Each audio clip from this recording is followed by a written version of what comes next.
ये देश हिंदू और मुसलमान दोनों का है, ये मुल्क हिंदू और मुसलमान दोनों का है। इसको सबने आजाद कराया है। ये मुल्क सिर्फ हिंदुओं से नहीं चल सकता है, ये मुल्क सिर्फ मुसलमानों से नहीं चल सकता है।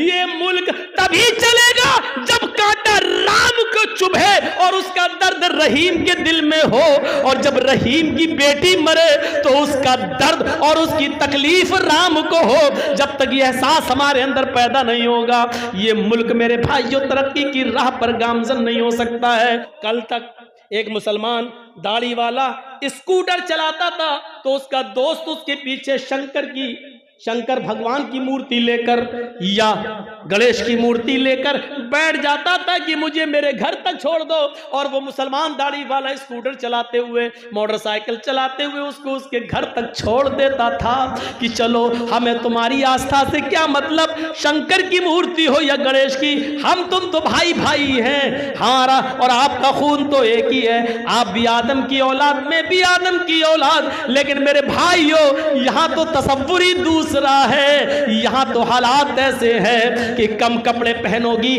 जिस्म से कपड़े जितने तुम्हारे उतरेंगे उतना बड़ा तुम्हें अवार्ड दिया जाएगा, जैसे कंगना रनावत को दिया गया है। ये अफसोस है, ये हमारे इस देश की सबसे बुरी परंपरा है कि जिसके जिस्म पर कपड़े जितने कम हो, जो जितनी ज्यादा नंगी हो, आज उसको पद्मश्री अवार्ड से नवाजा जाता है। और जो बेटी अपने जिस्म पर जितना ज्यादा कपड़ा और हिजाब के साथ जाए, आज उसके जिस्म से हिजाब नोचने की कोशिश की जाती है, उसको नंगा करने की कोशिश की जाती है। जिस मुल्क के अंदर बेटियों के साथ ये सलूक किया जाए, जिस मुल्क के अंदर बच्चियों के साथ ये सलूक किया जाए, उस मुल्क के अंदर भाईचारा कैसे कायम करोगे?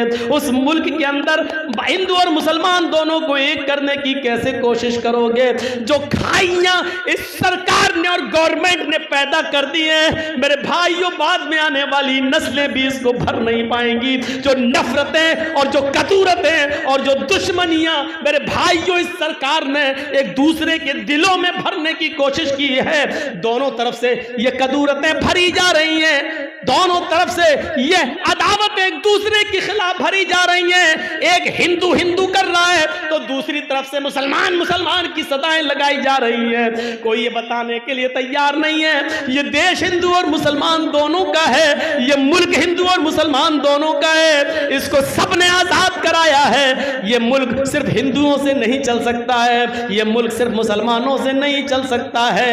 ये मुल्क तभी चलेगा जब कांटा राम को चुभे और उसका दर्द रहीम के दिल में हो, और जब रहीम की बेटी मरे तो उसका दर्द और उसकी तकलीफ राम को हो। जब तक यह एहसास हमारे अंदर पैदा नहीं होगा, ये मुल्क मेरे भाइयों तरक्की की राह पर गामजन नहीं हो सकता है, तरक्की की राह पर नहीं चल सकता है। जरूरत है उसी राम के दर्द को रहीम समझे और रहीम की तकलीफ को राम समझे। ये जरूरत है, वक्त का तकाजा है, और वक्त की अहमियत को समझने की कोशिश हमें और आपको सबको करने की जरूरत है। इस वक्त इस भाईचारे की जरूरत है। वला तसब्बुल्लज़ीना यदऊना मिन दूनिल्लाह, तुम दूसरों के बुजुर्गों को गाली मत दो, वरना जवाब में वो तुम्हारे अल्लाह को गाली देंगे दुश्मनी में बगैर इल्म के।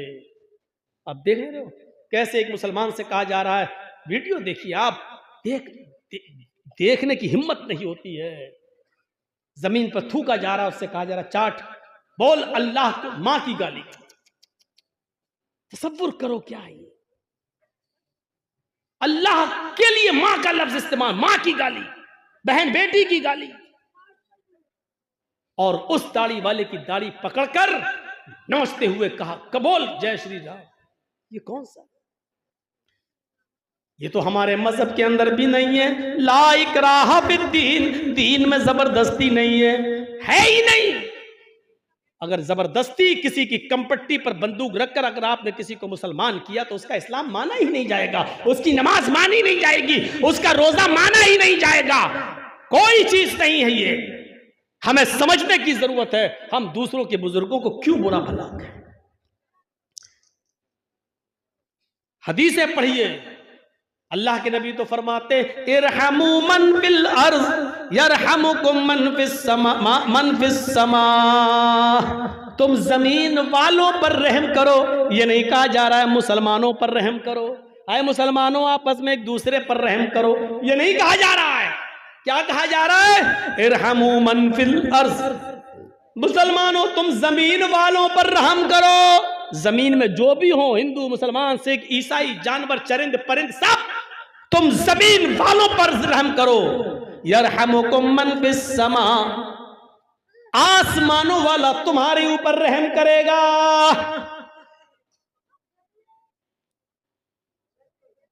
हमारे पड़ोस में एक हिंदू रहता है, उसका बच्चा बीमार है, हॉस्पिटल के अंदर एडमिट है, रमजान का महीना चल रहा है। डॉक्टर ने कहा इसको 1 बॉटल खून की जरूरत है, ऑपरेशन होगा। बाप का ब्लड मैच नहीं खा रहा है बेटे के ब्लड से। हमारे उस हिंदू पड़ोसी को मालूम है कि मौलाना जर्जीज का ब्लड ग्रुप वही है जो मेरे बच्चे का है। फोन आता है, एक मिसाल दे रहा हूं, वो हिंदू पड़ोसी फोन करता है, जर्जीज साहब आपका ब्लड ग्रुप क्या है? जर्जीज साहब जवाब देते हैं A+। अरे मेरे बेटे को A+ ब्लड की जरूरत है, अगर आधे घंटे में आप हॉस्पिटल नहीं पहुंचे तो मेरा बेटा मर जाएगा। जर्जीज साहब जा रहे हैं, गाड़ी उठाई, बाइक उठाई, 4 व्हीलर पकड़ी, भागे, हॉस्पिटल पहुंचते हैं। डॉक्टर ने ब्लड का नमूना लिया, A+ पाया गया है, पॉजिटिव पाया जा रहा है। हाँ ठीक है, लेट जाओ। जर्जीज साहब लेट गए, लेकिन मसला मालूम है कि रोजे की हालत में 1 ब्लड बॉटल ब्लड नहीं दिया जा सकता। खून की जांच मलेरिया या बुखार टेस्ट करने के लिए 2 ml 3 ml 5 ml ब्लड निकाला जा सकता है रोजे की हालत में, उससे रोजा नहीं टूटेगा। लेकिन 1 बॉटल ब्लड रोजे की हालत में देना जायज नहीं है। इधर उस हिंदू बच्चे की जिंदगी बचाना भी जरूरी है। शरीयत ये कहती है, यहां हमारा मजहब ये कहता है, जर्जीज साहब उस हिंदू बच्चे की जान बचा लो, यही इंसानियत है। इसके लिए अगर तुम्हें रमजान के महीने का फर्ज रोजा तोड़ना पड़ रहा है तो तोड़ दो, रोजा खत्म कर दो। ये रोजा बाद में भी पूरा किया जा सकता है, लेकिन अगर वो हिंदू बच्चा मर गया तो फिर दोबारा जिंदा नहीं किया जा सकता है। ये इंसानियत हमें इस्लाम ने सिखलाई है कि हमें उस हिंदू बच्चे के लिए, उसकी जान बचाने के लिए अपना रोजा तोड़ना पड़ेगा। लेकिन 1 बॉटल ब्लड देकर अगर हमारी जिंदगी खतरे में नहीं है तो हम उसको 1 बॉटल खून देंगे और उसकी जिंदगी को बचाना हमारे लिए फर्ज हो जाएगा, जरूरी हो जाएगा। जो मजहब गैर मुस्लिमों के बच्चों की जान बचाने के लिए ब्लड देने को जायज ही नहीं बल्कि जरूरी करार दे रहा हो और उसके लिए अपनी महज मखसूस इबादत रोजा तक तोड़ने का हुक्म दे रहा हो, उस मजहब की इंसानियत का मुकाबला दुनिया का कोई मजहब नहीं कर सकता है। इस इस्लाम की इंसानियत का तकाजा और उसके फजीलत को दूसरे मजहब के अंदर अशरे अशीर उसका 10वां हिस्सा भी, उसका वन चैंस भी नहीं दिखाई देगा, 10वां हिस्सा भी नजर नहीं आएगा। दुनिया के सारे मजहब इससे खाली है। आपको मालूम होगा और ये आपने सुना भी होगा, जब हजरत उमर यरूशलेम से बैतुल मक़दिस की तरफ जा रहे हैं, बैतुल मुक़द्दस की तरफ जा रहे हैं, जीत गए हैं, बैतुल मुक़द्दस आजाद हो गया है, अब वहां जा रहे हैं, नमाज 2 रकात नमाज पढ़ाने के लिए रास्ते में यरूशलेम पड़ता है और सहाबा के साथ हैं। यरूशलेम पहुंचते ही आज़ान की आवाज आने लगती है, अल्लाहु अकबर अल्लाहु अकबर। पता चलता है कि इस पूरे इलाके में कोई मस्जिद नहीं है, कोई मस्जिद नहीं है। सहाबा किराम ने सोचा चलिए आज़ान का वक्त है, नमाज का टाइम हो गया है। इसी सरजमीन पर यहीं बियाबान जंगल में एक जगह अपने अपने कपड़े बिछा लेते हैं, चादरें बिछा लेते हैं और इसी जगह पर हम नमाज पढ़ लेते हैं। जैसे ही वो लोग वुजू बनाने के लिए तैयार होते हैं, क्या देखते हैं कि बस्ती से कुछ ईसाई आ रहे हैं। आते ही कहने लगे अमीरुल मोमिनीन कौन है? जवाब दिया हजरत उमर ने, जी बोलिए, मैं ही उमर हूँ और लोगों का खातिम मैं ही हूँ। फरमाया आप लोग यहाँ नमाज पढ़ रहे हैं कि जी नमाज का वक्त हो गया, हम नमाज पढ़ना चाहते हैं। उन ईसाइयों ने कहा आप इस खुले मैदान में यहाँ नमाज क्यों पढ़ेंगे? ये हमारा गिरजा मौजूद है, ये हमारा गिरजा मौजूद है, आप हमारे गिरजा में आ जाइए और नमाज पढ़ लीजिए। मैंने सुना है कोई मूर्ति होती है तो आपके गिरजा में नमाज नहीं होगी। हजरत उमर ने कहा हाँ ये सही है। फरमाया हमारे गिरजा में ईसा मसीह की मूर्ति है, लेकिन हमने उसको उठा दिया है, हमने उसको अलग कर दिया है। आप नमाज पढ़ के चले जाएंगे तब हम लगा लेंगे।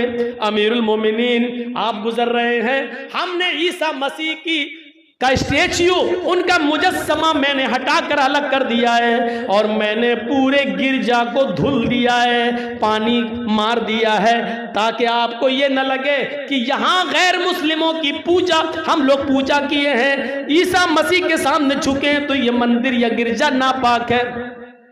हमने उसको धुल दिया है। हजरत उमर ने कहा फिर हमें उसमें नमाज पढ़ने में कोई हर्ज नहीं। खाने काबा में भी 360 बुत रखे हुए थे, हम तो उसमें भी नमाजें पढ़ा करते थे। हमें तो अल्लाह की इबादत करना है। अगर तुमने ईसा मसीह का स्टेच्यू हटा दिया है और गिरजा को धो दिया है तो हमें उसमें नमाज पढ़ने में कोई एतराज, कोई ऑब्जेक्शन नहीं है। लोगो चलो हम इनके गिरजा में नमाज पढ़ लेते हैं। चादरें बिछ गई, चटाइयां बिछ गई, वुजू बना के सारे सहाबा गिरजा में घुस गए। आगे हजरत उमर फारूक हैं, इकामत कही जाने लगी, अल्लाहु अकबर अशहदु अल्ला इलाहा इल्लल्लाह, इकामत कही जाने लगी। हजरत उमर फारूक इकामत होने के फौरन बाद अभी अल्लाहु अकबर कहकर नमाज नहीं पढ़ाते हैं, शुरू नहीं करते हैं। अचानक वो अपना मुसल्ला, अपनी जाय नमाज उठा लेते हैं, लोगों से कहते हैं कि तुम भी अपनी अपनी चटाइयाँ उठा लो, हम इस गिरजा में नमाज नहीं पढ़ेंगे। बाहर निकल गए और फिर उसी मैदान में चटाइयाँ बिछाई, उसी मैदान में चादरें बिछाई और उसी मैदान में हजरत उमर ने नमाज पढ़ाई। जब नमाज खत्म हो गई तो वो ईसाइयों का पादरी रोते हुए आया, अमीरुल मोमिनीन क्या हो गया है? हमने तो आपको इजाजत दे दी थी, क्या हमारा गिरजा इतना बेकार है जो आपकी नमाज के लायक नहीं है? क्या यही भाईचारा है? क्या यही एक दूसरे में भाईचारा कायम करना चाहा आपने? अमीरुल मोमिनीन अगर आज आप हमारे गिरजा में नमाज पढ़ लेते तो हमें बड़ी खुशी होती। हजरत उमर ने उस ईसाई के, उस पादरी के आंखों के आंसुओं को पोंछा, उसको अपने सीने से लगाया और कहा नहीं, मैंने किसी दुश्मनी में नमाज नहीं पढ़ी। ये मत सोचना कि मैंने किसी दुश्मनी की वजह से नमाज पढ़ी या मजहबी दावत की वजह से नमाज नहीं पढ़ी, ये मत सोचना।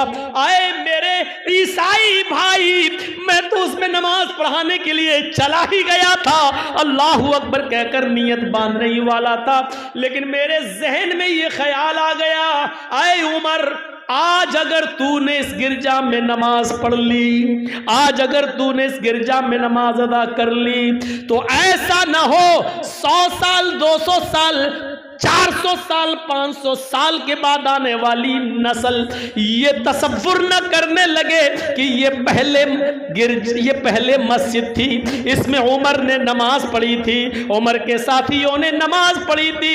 कहीं बाद में आने वाली नस्ल इस गिरजा को मस्जिद समझकर कहीं गिरजा को तोड़ न दे, कहीं गिरजा को गिरा न दे, कहीं तुम्हारे गिरजा को तोड़कर उसको मस्जिद न बना ले। इस डर से मैं निकल गया ताकि किसी को ये एहसास ना हो कि इसमें नमाज पढ़ी गई। अगर किसी को 100 साल, 200 साल के बाद, मेरे इंतकाल के बाद ये कहने का मौका मिल सकता है कि इसमें तो उमर और सहाबा ने नमाज पढ़ी, ये तो पहले मस्जिद थी, तुम्हारा गिरजा तोड़कर यहां मस्जिद बनाने का एक बहाना उनको मिल सकता है। इसलिए हम इस गिरजा में नमाज नहीं पढ़े ताकि बाद में आने वाली कोई नस्ल इस गिरजा को तोड़कर मस्जिद बनाने का दावा या मस्जिद होने का दावा न कर दे। इस तरह से दूसरों की इबादत गाहों की हिफाजत होती थी मेरे भाइयों। आज तसव्वुर किया जा सकता है?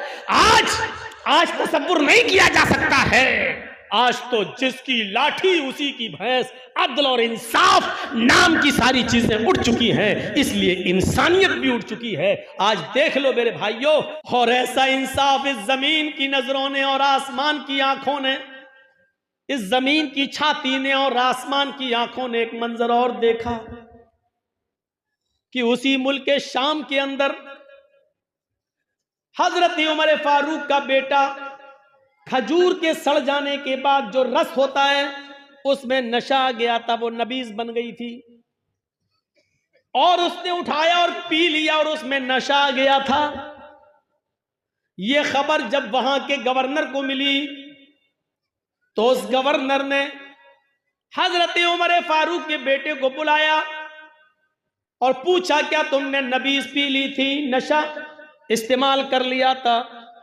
उसने कहा, हां, नबी रखी हुई थी खजूर का रस, वो सड़ चुका था, मुझे पता नहीं चल सका कि ये सड़ गया और इसमें नशा आ गया था। मैंने जब पी ली तो पीने के बाद मुझे नशा आ गया। हाँ, मैंने ये गलती की है, मैंने नशा कर लिया था। कहा, खड़े हो जाओ। हजरत उमर फारूक के बेटे पर 40 कोड़े मार दिए गए, 40 कोड़े पड़ गए। लेकिन मदीने में जब हजरत उमर को पता चला कि मेरे बेटे को मुल्क शाम में शराब पीने के, नबीज पीने के, नशे वाली चीज इस्तेमाल करने की वजह से नशा आ गया था, पता चला कि वहां के गवर्नर ने उनको 40 कोड़े मार दिए। इसके बावजूद हजरत उमर फारूक ने घोड़ा भेजा, मदीने से घोड़ा भेजा, और घोड़ा भेजने के बाद वहां के अमीर को, वहां के खलीफा को, गवर्नर को लेटर लिखा कि मेरे बेटे को तुरंत इस घोड़े पर बैठाकर मदीने भेजा जाए। घोड़ा मुल्क शाम पहुंचता है, रुका मिलते ही अमर इब्ने आस ने उनके बेटे को उस घोड़े पर बिठा कर रवाना कर दिया। जैसे ही बेटा रवाना होता है और मदीने आता है, हजरत उमर फारूक अपने बेटे को घर में नहीं घुसने देते हैं। कहते हैं, बेटे पहले इधर आओ। कहाँ जा रहे हो? कहा, अम्मी से मिल लूं, बहुत दिनों बाद आ रहा हूं, अम्मी से मुलाकात कर लूं, माँ से मिल लूं। जवाब दिया, बेटे अभी माँ से मत मिलो, अभी इधर आओ। सुना है कि तुमने मुल्क शाम के अंदर खजूर का सड़ा हुआ रस जो नशावर हो चुका था तुमने पी लिया था और उसमें नशा आ गया था। ऐ शराब पीने वालों, स्मैक पीने वालों, गांजा इस्तेमाल करने वालों, हीरोइन इस्तेमाल करने वालों, स्मैक इस्तेमाल करने वालों, ये चीजें तो शराब से बहुत बड़ी हैं। शराब जैसी चीज और 40 कोड़े खाने के बावजूद हजरत उमर फारूक ने अपने बेटे को मदीने बुलाया, और जब ये पूछा तो बेटे ने कहा, अय अब्बू, ये सब चीजें अनजाने में हो गई, धोखे में हो गई, मुझे पता नहीं चल सका, लेकिन मुझे 40 कोड़े मार दिए गए हैं, मैंने सजा भुगत ली है। हजरत उमर ने कहा, नहीं मेरे बेटे, सजा तुम्हें आज मिलेगी।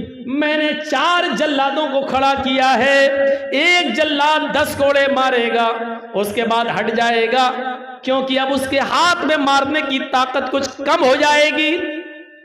दूसरा जल्लाद 10 कोड़े मारेगा, तीसरा मारेगा, चौथा फिर 10 कोड़े मारेगा, आज तुम्हें 40 कोड़े लगाए जाएंगे। बेटे ने कहा, अब्बू जान ये तो जुल्म है। कहा, नहीं मेरे बेटे, यही इंसाफ है, यही अदल है। खड़ा कर दिया गया और उस बेटे के जिस्म पर बाप ने, हजरत उमर ने अपनी आंखों के सामने कोड़े पड़वाए, अपनी आंखों के सामने उस बच्चे पर कोड़े पड़ रहे हैं। बाप के आंखों में आंसू है लेकिन जमीन पर नहीं गिरने देता है। अदल का तकाजा यही है। जब 40 कोड़े बेटे को मिल गए, बेटे ने खा लिए, माँ ये सदमा बर्दाश्त नहीं कर पा रही है। कोई भी हो, लखते जिगर होता है, बेटा बेटा होता है, लेकिन उसने तुतलाते हुए जबान में पूछ ही लिया, अमीरुल मोमिनीन, मेरे बेटे को ये बाद में 40 कोड़े किस हैसियत से मारे गए हैं? अरे मेरे शौहर, जब 40 कोड़े मुल्क शाम में पड़ चुके थे तो यहां किस जुर्म में उसको कोड़े लगाए जा रहे हैं?